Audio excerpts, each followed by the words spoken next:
Hello, friends, and welcome back to r/ProRevenge. Today we have a brand new set of crazy revenge stories.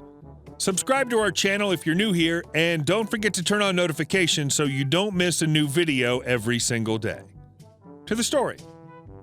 So you won't pay me back? Well then. 2 months ago, I lent some, what I thought then were friends, $700. They came to me begging to help them catch up on bills, specifically on their car loan. They told me they were 2 months behind on it and didn't want it repossessed.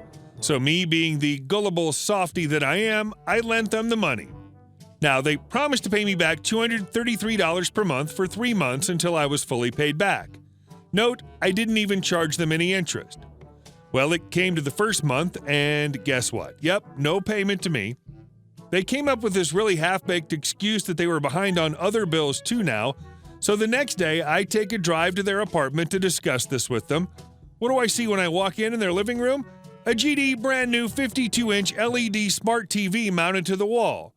At first I didn't say anything about the TV. I asked them why they reneged on our agreement to pay me back, and I got the same excuse. We're really backed up on our other bills and have been paying those off too. That's when I pointed to the brand new TV and said, well, WTF is that new TV? And last month when I was here, that was not there.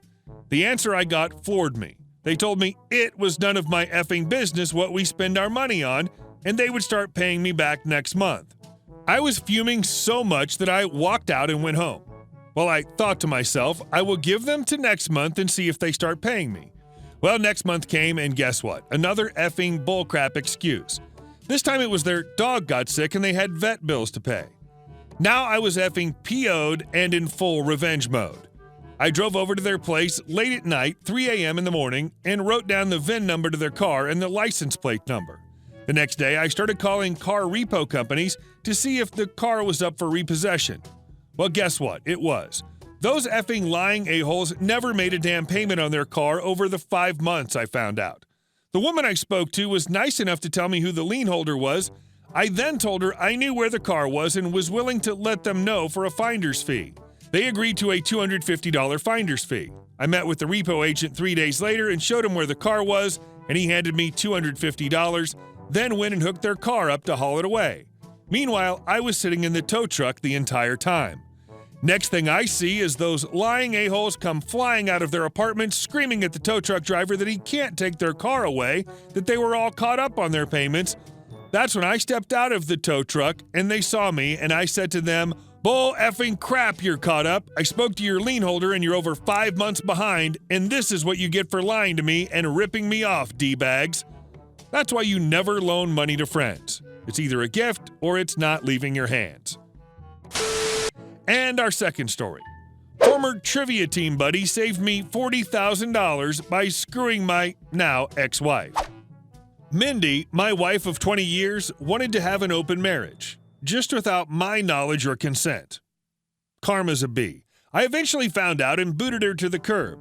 We worked out a separation agreement and I filed divorce papers. Everything's going smooth. Then one day she decided she wasn't going to sign. I haven't offered her enough. She's demanding another $40,000, which she says is her fair and equitable share of our marital estate. I told her that I thought the opportunity to go out screwing other guys was fair enough and a good trade-off for whatever she felt I owned that she was owed. But because she was my soon-to-be former wife, I would write her a check for $250 a month spousal support until the $40K was paid. She replied it wasn't enough and that she would soon reply with a counter-proposal. Uncle Mike was one of my wife's party girlfriend's uncles. Mike was a smart enough chap and reasonably affable and started playing trivia with my wife and I on Wednesdays at the local brew pub. Mike was in his mid-60s and had a crush on Martina the bartender, a very attractive Latina gal who also was soon going to be my housemate and best friend in the near future. Mike eventually moved back to Los Angeles to follow his dream of being a writer. We all had a big going-away party for him. A year and a half later, I'm now separated and Party Girl's mom has gotten dreadfully sick. Uncle Mike flew back from LA to help care for his sister for a few weeks. The trivia team we were on together had a get-together the night before he flew to LA, and Mike got 3 sheets to the wind. He started pawing and slobbering on Martina, now my housemate, and said, "You know, Martina, I really like you. I had fun screwing Biss's wife the other summer, but I love you."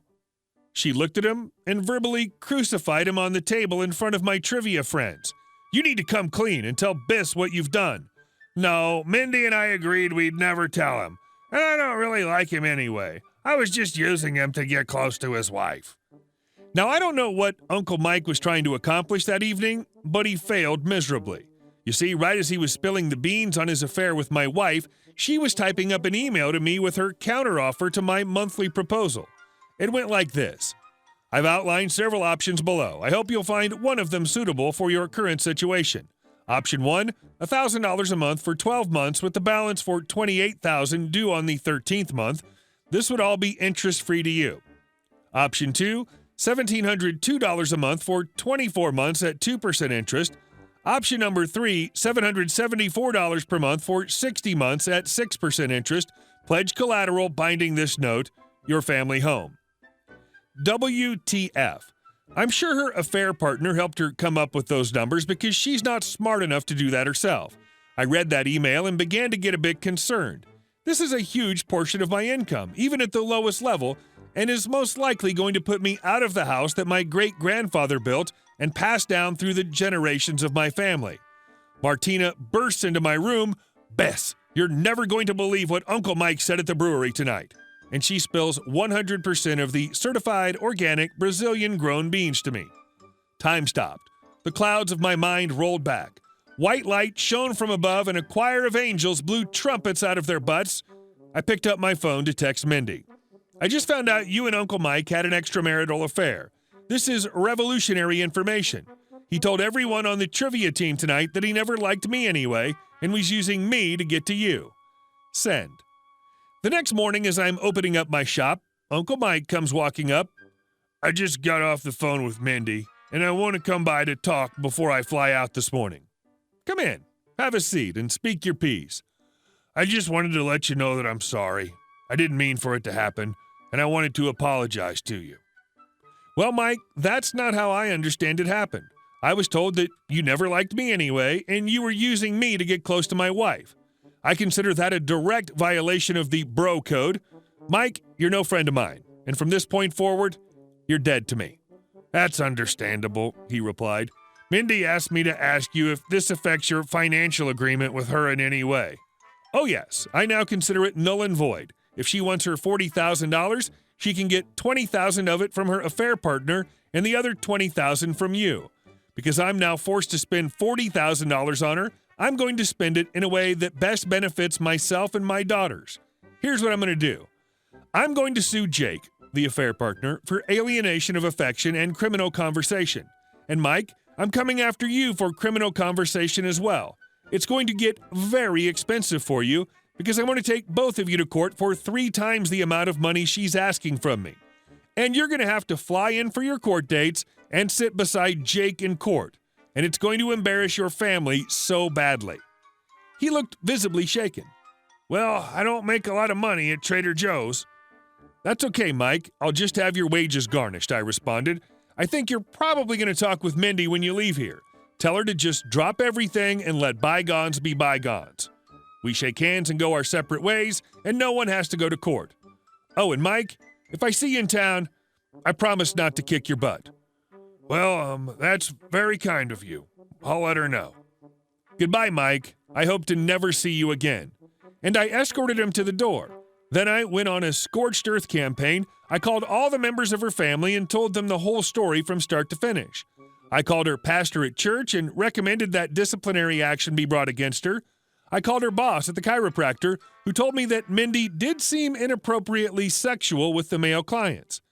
The next morning, I received a text from her sister Pam, the only one of her siblings with a modicum of decency and common sense. "I talked to Mindy last night. The $40,000 was a verbal agreement and won't stand in a court of law. Don't worry about it. She'll sign the paperwork if you file it."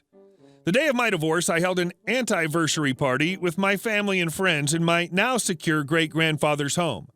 Throughout the course of the evening, someone would explain, "To Uncle Mike," and hoist a glass aloft, to which everyone else would toast, "Uncle Mike." Hats off to you, sir. I really like the way you dealt with Uncle Mike. Very professional and effective. And our last story. Let your boyfriend cuss me out?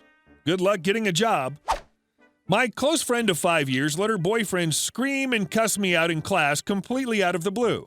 When I went to her with it, she also screamed and cussed at me. What started all of this was me saying, tendinitis usually isn't permanent. She then blocked me on everything. Okay, cool.